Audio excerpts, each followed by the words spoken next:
Good afternoon, this is Jeff with Sewer Tech Northwest. We are at 383 Northeast 20th Place here in Hillsboro, located at the front of the house. We're off to the right of the doorway, out here in the yard, and luckily under a pretty obvious valve cover box.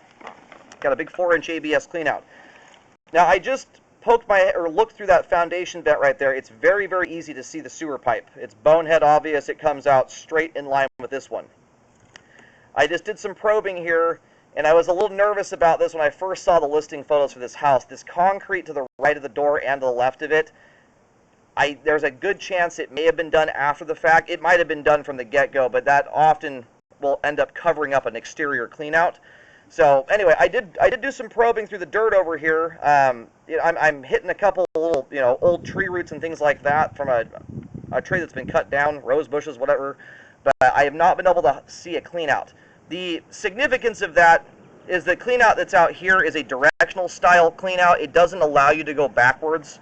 So there is a portion of this thing I can't scope. You'd have to have some other avenue of doing it, whether it would be like a toilet pole or something of that nature. So I just wanted you to be aware of that. I'm kind of limited on being able to run backwards from here.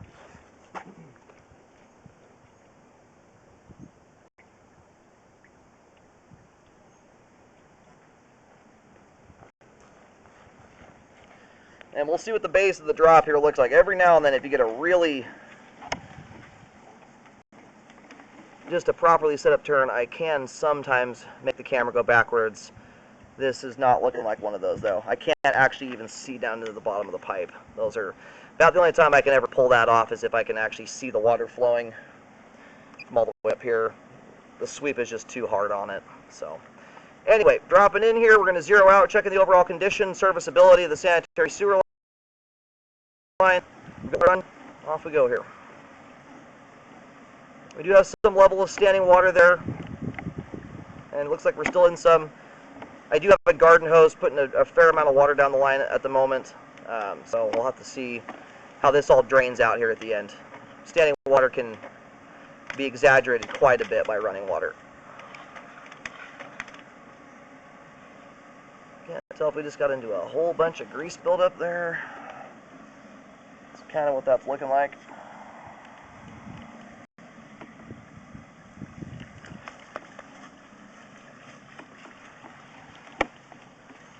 Bear with me just a moment here. I'm going to have to clean the camera lens up a little bit.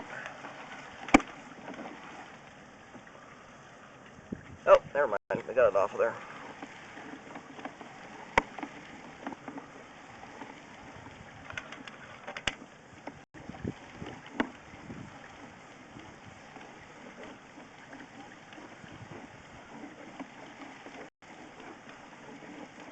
Alright, transitioning here over to 3034 PVC, and there's our main connection right there at 32 feet. And 4-inch for both ABS and 3034. We have a flush transition there. We're going to let the line drain out here for a moment while I go locate where the line terminates. It looks like the thing basically just runs dead straight, end to end, which is a nice arrangement. The fewer the turns, the better. Turns are natural pinch points, the most likely spot in an otherwise properly put together line to get a blockage. So you can have a dead straight run. That is a beautiful thing. And whatever, I'm not sure what's on my camera lens. It almost feels like paint went down the line or something like that. It doesn't. Grease usually doesn't come off the camera lens without me wiping it off of there. This stuff will actually come off. That's why it almost feels like there could be paint or something like that got poured into the line. We'll have a better look at that here in a moment when we pull out.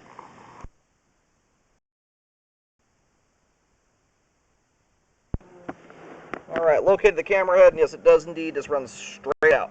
The line goes, I can't tell you necessarily what the route in the crawl space is doing, but the line from end to end here on the exterior, it runs in a straight line.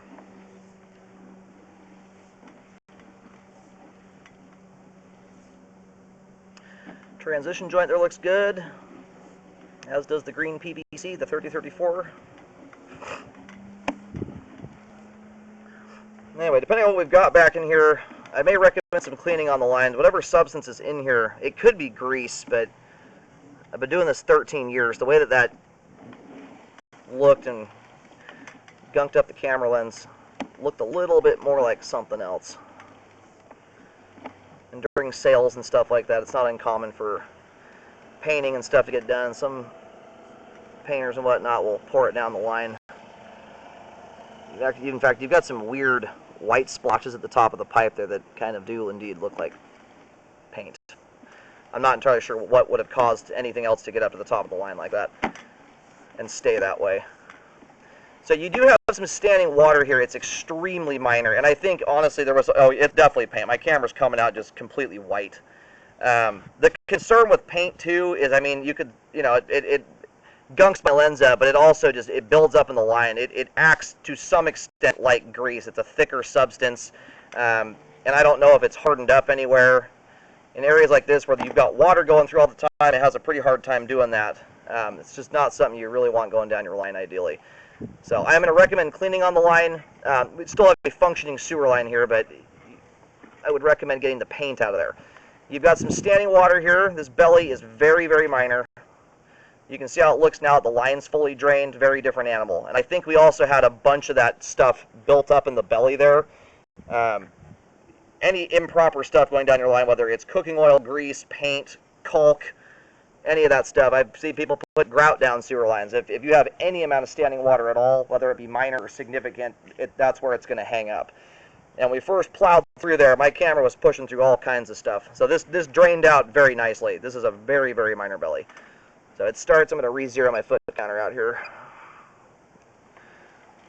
So at its worst point there, that water line is just, it's just barely coming up to the bottom of my camera lens. You're closer to probably about 1/2 of an inch of standing water there. And keep in mind, we're also not right up next to the house either. We're sitting about 15 feet out from the front of the home.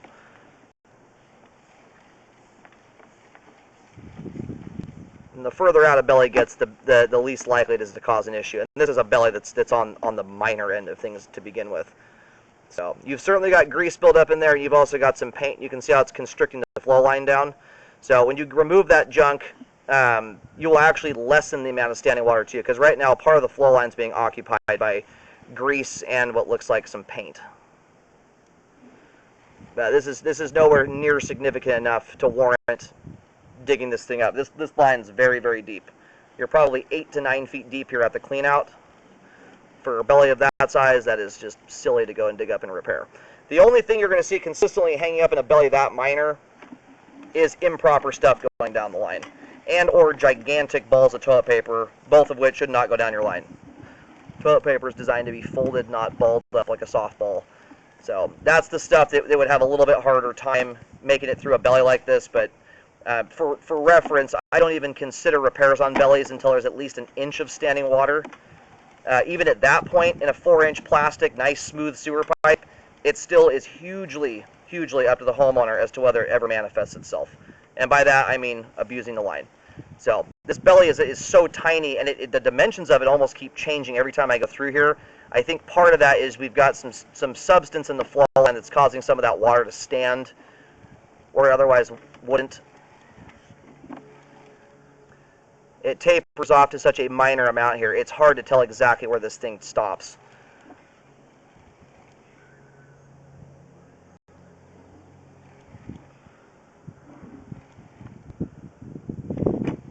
Now, the better way to evaluate where the belly starts and stops, if you want to do that anyway, would be post-cleaning, once there's no more debris in the flow line.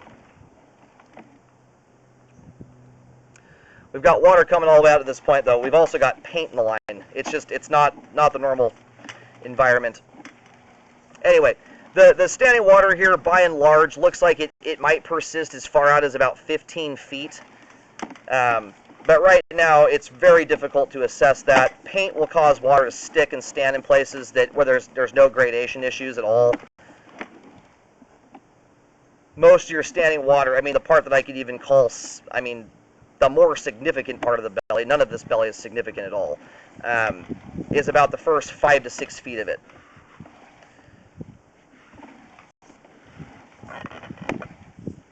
But you just want to get that thing back down to a nice smooth plastic bottom there so stuff doesn't hang up on it and contribute to buildup.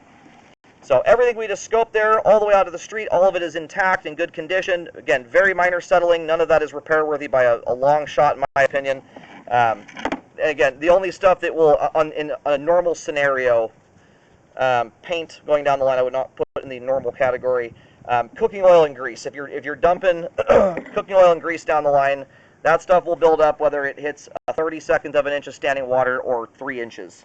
It's because it rapidly cools down when it hits water, but it also floats. So once it gets into water, it floats at the top of it and starts to build up on the sidewalls. So you can see there, we went through that. Most of your grease buildup is stuck to the sidewall of the pipe. It's for that reason.